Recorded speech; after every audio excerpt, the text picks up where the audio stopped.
1,00,000 మంది శివభక్తులతో కలిసి మహారుద్రాక్ష పూజలో పాల్గొనండి. వెంటనే కాల్ చేసి మీ పేరును నమోదు చేసుకోండి. నమస్తే, welcome back to Suman TV. Present మనతో పాటు ఉన్నారు TEDx speaker, legendary award winner in real estate, realtor oxygen founder and CEO doctor Nandi Rameshwar Rao గారు. నమస్తే సార్. నమస్తే అమ్మ. సార్, మరి రియల్ ఎస్టేట్ హైదరాబాద్ లో రియల్ ఎస్టేట్ పడిపోయింది అని చాలా వార్తలు వస్తున్నాయి. ఒక పక్క చూసుకుంటే ఒకానొక చోట బాగా రైజ్ అయింది, భూమిలో ఉంది రియల్ ఎస్టేట్ అని ఆ వార్తలు కూడా మనం వింటూనే ఉన్నాము. మరి ఇప్పుడు పడిపోయింది అన్న వార్త ఫస్ట్ తీసుకుంటే, మరి రియల్టర్స్ కానీ బిల్డర్స్ కానీ ఎక్కడికెక్కడ అమ్ముడు అవ్వడం లేదు, అపార్ట్మెంట్స్ కన్స్ట్రక్షన్స్ కూడా ఎక్కడికక్కడ ఆగిపోయాయి అని చెప్పేసి వార్తలు చాలా చూస్తున్నాము. మరి ఒక్కసారి నిజంగా హైదరాబాద్ రియల్ ఎస్టేట్ పడిపోయిందా అంటే దీనికి గల కారణాలు ఏంటి అంటే? అయితే అది ఏమైనాడు, నువ్వే అనుకున్నావు, ఉన్న వాసన రియల్ ఎస్టేట్ ఎప్పుడు పడిపోదు. నేను మనం 4 సంవత్సరాల ముందు నుండి కూడా చెప్తున్నాను. అయితే కోణం మారుతుంది, సైడ్ ఆఫ్ ది కాయిన్. ఇప్పుడు ఎస్ఆర్హెచ్ సిఎస్కే మ్యాచ్ అయింది అనుకో, ఓ పక్క ఎస్ఆర్హెచ్ సింబల్, ఇంకో పక్క సిఎస్కే సింబల్. టాస్ వేస్తే ఏదో ఒక పక్కే వస్తుంది, ఒకలే గెలుస్తుంది, ఇద్దరు గెలరు.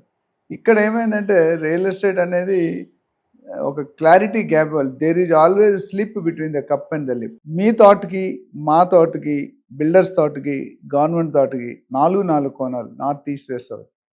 కొన్నిసార్లు మీరు కరెక్ట్ అవుతారు, కొన్నిసార్లు వాళ్ళు కరెక్ట్ అవుతారు.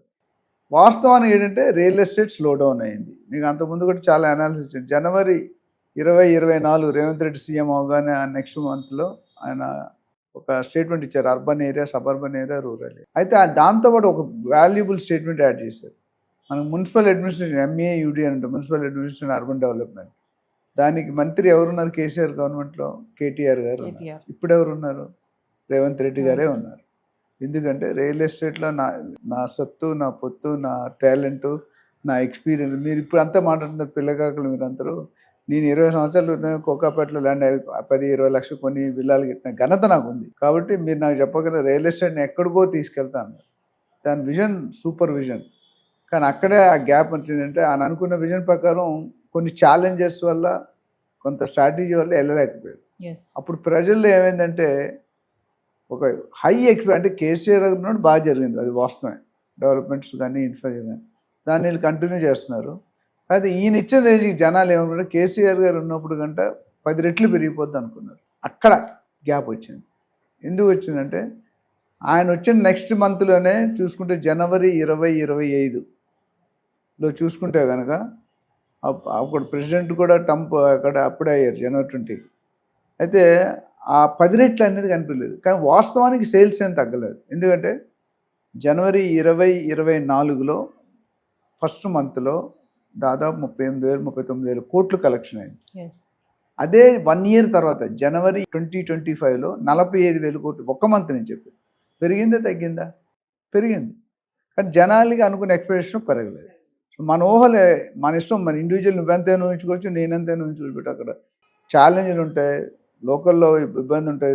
మేనిఫెస్టోలో పెట్టినవి చేద్దామనే పెడతారు, కానీ అందరూ పెట్టలేరు.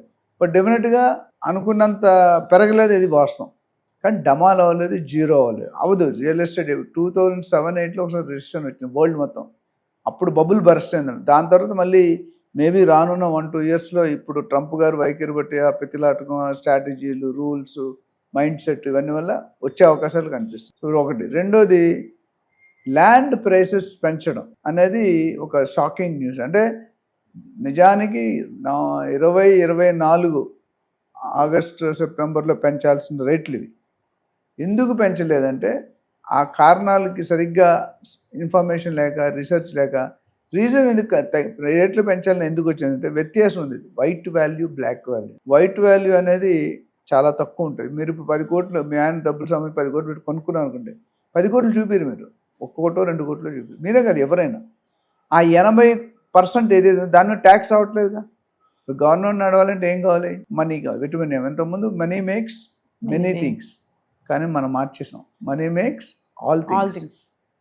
అదేవిధంగా ఈ మన తెలంగాణ కాదు, ఏ గవర్నమెంట్ అయినా డబ్బులు లేకుండా నడపలేము. వాళ్ళకి కూడా కొన్ని ఛాలెంజెస్ ఉంటాయి, కొన్ని రెస్పాన్సిబిలిటీస్ ఉంటాయి.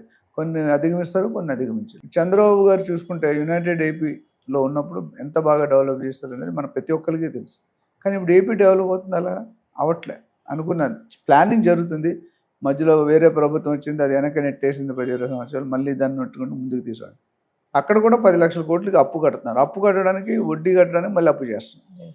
ఇక్కడ కూడా అంతే పరిస్థితి. అయితే ఒక విషయం చెప్పండి సార్, మరి ఇప్పుడు క్రాష్ అవుతున్నటువంటి ఈ టైంలో మరి బిల్డర్స్ కానీ రియల్టర్స్ కానీ ఏ పాత అపార్ట్మెంట్స్ కూడా కొనుగోలు అవ్వటం లేదనేది కొన్ని వార్తలు అయితే చూస్తున్నాము. మరి దీనికి ఎలా అంటారు? ఇప్పుడు అమ్మేవాడికి కొనేవాళ్ళు లోకువ, చెప్పేవాడికి వినేవాళ్ళు లోకువ. కొన్ని పార్టీలు బాగా పెరుగుతుంది అంటారు, కొన్ని పార్టీలు బాగా పెరగట్లేదు. కొన్ని పార్టీలు అంటే ఛానల్స్ ఎస్పెషల్లీ పార్టీలు, ప్రతి ఛానల్కి ఏదో ఒక లింక్ ఉంటుంది. ఆ లింకులు మనం మాట్లాడడం కరెక్ట్ కాదని లింక్ ఉంటుంది.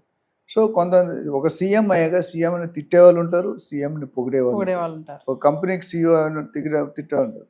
సో ఇప్పుడు ఏంటంటే డెఫినెట్గా condition is not so good. But ఈ ఆక్షన్లు మీరు అడిగారు, ఆక్షన్లు అనేది చాలా పెద్ద హిట్. ఎందుకంటే 2019లో 40 కోట్లు ఉండేది, 2023లో 100 కోట్లు అయింది, 100.75 కోట్లు. లాస్ట్ ఇయర్ 177 కోట్లు అయింది. ఈ ఇయర్ 237 కోట్లు, నెక్స్ట్ ఇయర్ అయితే 250-300 కోట్లు. ఆ రేట్లు అనేది తట్టుకోవడం కష్టం, సామాన్యుడు కొనుక్కోలేడు, సిటీకి బయట వెళ్ళిపోవాలి, ఇక్కడ అక్కడ కాదు. సో దాని గురించి అంటే బయర్స్ కొద్ది ఇబ్బంది పడుతున్నారు. బట్ ఇప్పటికి కూడా ఇండియాలో మెచ్చుకోవాల్సిన మాట అంటే ఇండియాలో హైదరాబాద్లోనే real estate cheap compare to Bombay, Delhi, Bengaluru, Chennai. So కొద్దిగా ఎవరైతే కొనుక్కోవాలనుకుంటారో సిటీలో కోకాపేటలోనో లేదా నాలెడ్జ్ సిటీ రాయదుర్గంలో కొనుక్కోవడం కొద్దిగా కష్టమే. బట్ కొనుక్కోవాల్సిన వాళ్ళు దూరంగా వెళ్ళిపోవాలి. ఎందుకంటే జాబ్స్ తీసేస్తున్నారు, లే ఆఫ్స్ అవుతున్నాయి, యుద్ధాలు అవుతున్నాయి, ట్యాక్సేషన్ పడుతుంది. ఇవన్నీ తట్టుకోవాలంటే ఈజీ కాదు. So normal buyer either they may postpone or they will go to bank loan ఎక్కువ తీసుకుంటారు, డబ్బులు చాలా కాబట్టి కంపల్సరీ అన్నాడు. ఈ ట్రేడింగ్ అనే వాళ్ళు తగ్గిపోతారు. స్టాక్ ట్రేడింగ్ లాగా రియల్ ఎస్టేట్ వాళ్ళు ఉంటారు. లాంగ్ టర్మ్ ఇన్వెస్టర్స్ కొనుక్కుంటారు. లాంగ్ టర్మ్లో డెఫినెట్గా సెటిల్ అవుతుంది ఈ పాయింట్స్.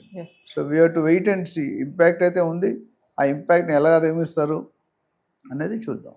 1 వీక్ బ్యాక్ చూసుకుంటే సార్ మనకు చాలా న్యూస్ పేపర్స్లో ఆర్టికల్స్ వచ్చాయి, మీరు కూడా చూసే ఉంటారు, చాలా ఛానల్స్కి వెళ్ళారు కూడా మీరు. రియల్ ఎస్టేట్ మళ్ళీ భూమిలో ఉంది, రాయదుర్గ్లో ఇన్ని కోట్లకి అమ్ముడైపోతున్నాయి, చాలా హాట్ కేక్ లాగా వెళ్ళిపోతున్నాయి అని చెప్పేసి కొన్ని వార్తలు కూడా రావడం చూసాము. మరి ఓ పక్కన తగ్గుతున్నాయి అంటున్నారు, ఓ పక్క పెరుగుతున్నాయి అంటున్నారు. హైడ్రా అనేది హైడ్రామా అన్నారు. హైడ్రా పెట్టడం తప్పు కాదు, హైడ్రా పెట్టే విధానం తప్పు. సో పాజిటివ్ నెగిటివ్ రెండు చూసుకోవాలి. కొన్నాటిలో డిఫరెన్స్ వాల్యూ తగ్గించడం వల్ల బ్లాక్ మనీ తగ్గి వైట్ మనీ పెరుగుతుంది. వైట్ మనీ పెరిగి తద్వారా నీకు ఇన్కమ్ పెరుగుతుంది. అందుకని మేమేం చేసాం, స్టాంప్ డ్యూటీ పెంచొద్దని చెప్పి బిల్డర్స్, రియల్టర్స్ అందరు సజెషన్ ఏంటంటే స్టాంప్ డ్యూటీ పెంచకండి, ఓన్లీ బేస్ ల్యాండ్ వాల్యూ పెంచి అది ఒక విధంగా పాజిటివ్ ట్రెండ్. ఎందుకంటే 10 కోట్లు చూపించేవాడు ఇప్పుడు 40 కోట్లు 50 కోట్లు చూపిస్తాడు అదే ప్రైస్కి అదే ప్లాట్కి. సో దానివల్ల ఏమంటే గవర్నమెంట్కి ఇన్కమ్ పెరుగుతుంది, బయర్కి డిఫికల్ట్ ప్రూఫ్ ఆఫ్ ఇన్కమ్ చూపించుకోవాలి, సెల్లర్ కూడా ఒక ప్రాబ్లం క్యాపిటల్ గెయిన్స్ పడతాయి. సో ఈ రెండింటిని అడ్జస్ట్ చేసుకుంటే గవర్నమెంట్ ఏమంటే స్టాంప్ డ్యూటీ పెంచకుండా తగ్గిమన్నాం. ఆల్రెడీ 7.6% ఉంది, దాన్ని 4 or 5 చేయమన్నాం. లేకపోతే ప్రజలకి 2 విధాల అటాక్ అవుతుంది. ఆ అటాక్ లేకుండా ఉండాలంటే గవర్నమెంట్ హ్యాస్ టు సపోర్ట్. ఓట్లు వేసి గెలిపించింది స్టేట్ లీడర్, వాళ్ళు మంచిదానికి వాళ్ళ సహకారానికి చేస్తారు. సో అది I think government may consider. Process జరుగుతుంది, క్రెడై, నారాయణకో వీళ్ళందరూ కూడా మాట్లాడుతున్నారు. తగ్గుతుందని ఊహిస్తున్నాం, తగ్గితే మంచిది. అంటే దేశంలో అన్ని ప్రధాన నగరాల్లో కూడా ఇలానే ఉంది సార్ పరిస్థితి, ఓన్లీ హైదరాబాద్లోనే అనుకోవచ్చు? కొంతవరకు ఓన్లీ హైదరాబాద్లోనే. ఓవరాల్గా డల్ ఉంది, బట్ రేట్లు పెరగడం అనేది మనమే ఎక్కువ చాలా హైప్ చేసాం. గవర్నమెంట్ పెంచంటే మీరు గవర్నమెంట్కి రెవెన్యూ చూసుకోవడం తప్పులేదు, సామాన్య ప్రజలు కూడా వెనకనెట్టడం తప్పులేదు. వాటి జిందగీలో కొనుక్కోలేకపోతే మీకు రిజిస్ట్రేషన్ రాదు, రిజిస్ట్రేషన్ అయితే రెవెన్యూ రాదు. So it is vice versa.